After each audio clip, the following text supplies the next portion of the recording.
ఈ అభివృద్ధి రోడ్ చేయాలని చెప్పి ఎవరు చెప్పిర్రు? కాలనీలలో రోడ్లు లేక, డ్రైనేజీ లేక, శానిటేషన్ సరిగ్గా లేక పరిస్థితి కుతులమైతా ఉన్నారు ఈ ప్రజలందరూ. అధికారులను అడిగితేనా, సమస్యలు అడిగితే పట్టించుకునే దిక్కు మొక్కు లేదు. గతంలో మేము 1 year ముందు పెట్టినటువంటి తీర్మానాలకు దానికి దిక్కుమొక్కు లేదు. తీర్మానమైన పేపర్ తీసి చెత్తగుండు వేసినా, లేకపోతే ఎక్కడ తీసుకుపోయేసారు. ఆ టెండర్లు పెడతలేరు, టెండర్లు పెట్టే పనులు చేస్తలేరు.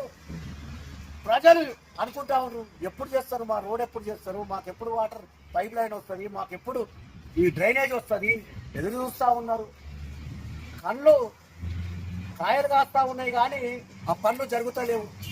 అంటే ఎవరికి చెప్పుకోవాలి?